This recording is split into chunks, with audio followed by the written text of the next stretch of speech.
What is the cost of living for two people in Chiang Mai, Thailand in 2023?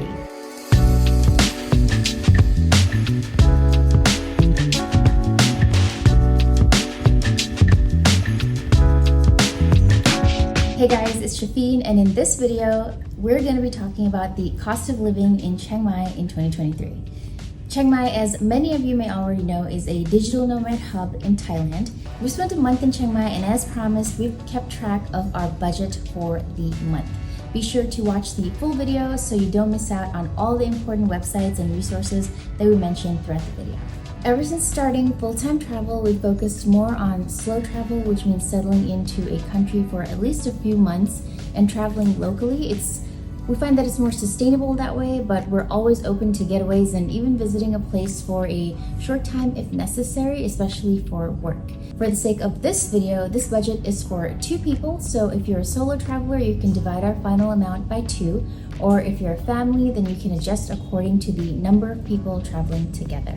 The first and most expensive thing to account for is accommodation. Thailand in general can be cost-effective when it comes to accommodations, but prices can increase depending on high peak season, which usually is around the months of November through March. The demand pushes costs to rise, and searching for comfortable housing can get more competitive due to this. Now, there are various ways you can get accommodations.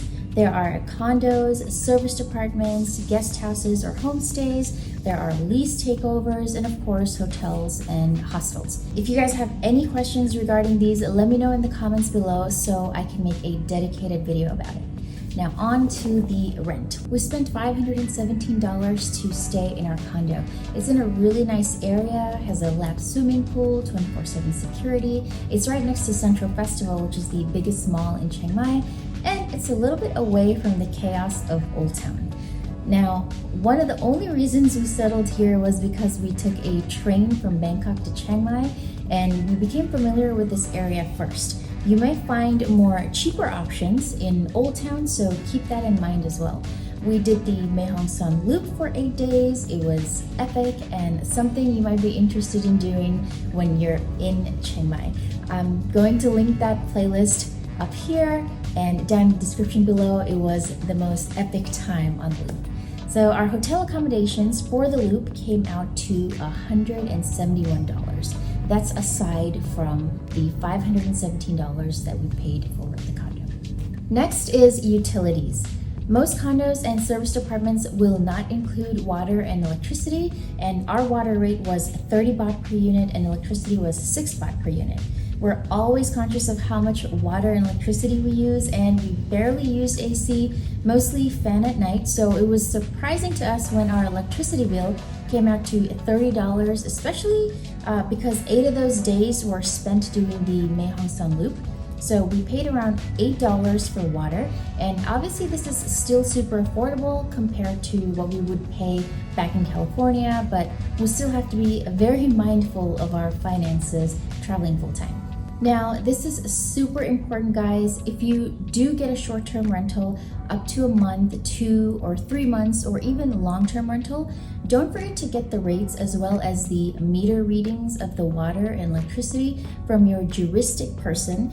This is the person you'll be leasing the condo or the serviced apartment from before you begin renting. This is so crucial, and we found it so odd that our juristic person took the photos with us initially but did not show the end reading of the meters and just quoted us the bill at the end of it. Long story short, we were leaving Monday morning for Bangkok at 9 a.m. so the juristic person scheduled our walkthrough the day before on Sunday, but they didn't show up. So Monday was rushed and we had to make it to our bus, which was leaving at 10 a.m. sharp.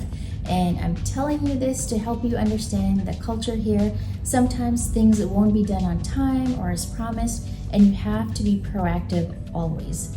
I'll take partial responsibility for this, as in the moment I didn't even think to question the amount or see the meter, but they also didn't give us our mailbox key where you're supposed to receive your electricity bill.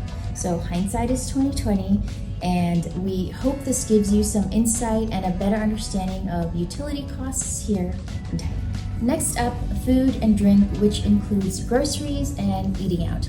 Firstly, we don't drink, so we already save a lot on that. So we have breakfast at home, which is a routine oatmeal and coffee and fruits. More often than not, we skip lunch because we're usually working through it, and we eat out for dinner every day, whether that's going to a local food stall, the mall food court, or ordering on Grab. As for groceries, we've gone to Big C and Macro, which is like their Costco, for more bulk items. We usually get oatmeal, bread, peanut butter, coffee, fruits, and some snacks. The total for food, including groceries, comes out to $453.20 for the month. As for drinking water, we initially got a big 5-liter bottle from 7-Eleven and refilled that throughout the month. And we used this water to also refill our daily water bottles so we wouldn't have to buy while we were exploring the city. And water was 1 baht per liter at our condo.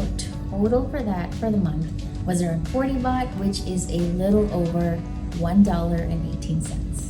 Phone plans. Once we got to Thailand, we each got a local SIM for 3 months with a data plan of 100 gigs per month, 5G and 60 minutes of talk time, and unlimited if calling a number on the same network. We got an incredible deal with AIS, and shout out to Charlie at Central World for helping us get maximum savings on the plan. He was super nice.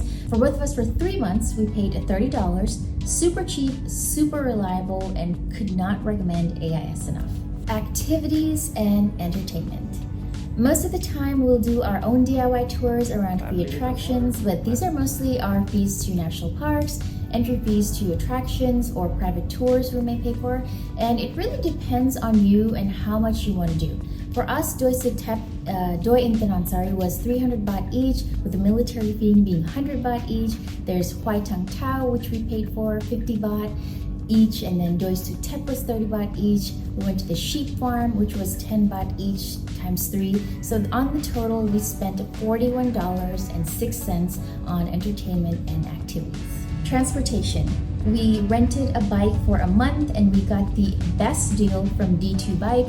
Go see Sunny, he's a true gem and the sweetest guy.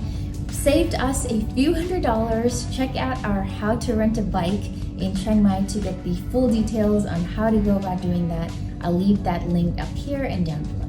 Our total was $103 for the month. This was insanely cheap compared to what the others were quoting us, and we paid a little under $20 for gas for the whole month.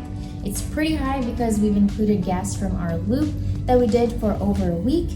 And so miscellaneous, these are random things such as replacing shoes or clothes, meds, buying mosquito repellent, lotion, etc. Then we have souvenirs. Our total came out to about $42.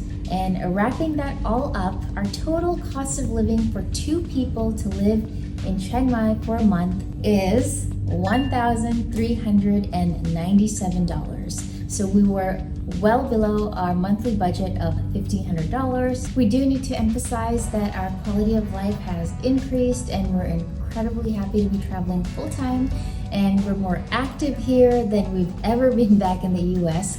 And we worked so much back home that we didn't even have time for any fun. And life out here is much more vibrant and we're able to enjoy it now more rather than putting things off for later. And we hope this breakdown is helpful to you, and we'd love to hear your thoughts in the comments below and any questions you guys might have. Don't forget to subscribe to our newsletter where we send a weekly journal of travel and digital nomad insights along with exciting destination ideas. We have helpful travel hacks and exclusive deals. We always get so many questions about how we're able to travel full-time, so good news. We're currently working on our comprehensive travel ebook, putting together all the resources and everything you'll need to practically equip yourself to living a life of travel, working and living the life of your dreams while traveling like we are. So we're not gatekeeping in this book, and we go down into every little detail and secrets of how to actually make it happen. Either way, if you're new here, we'd love for you to subscribe. We have so much more content coming your way from our time in Thailand and Malaysia. And remember guys, wherever you go, don't forget to wander. Catch you in the next one.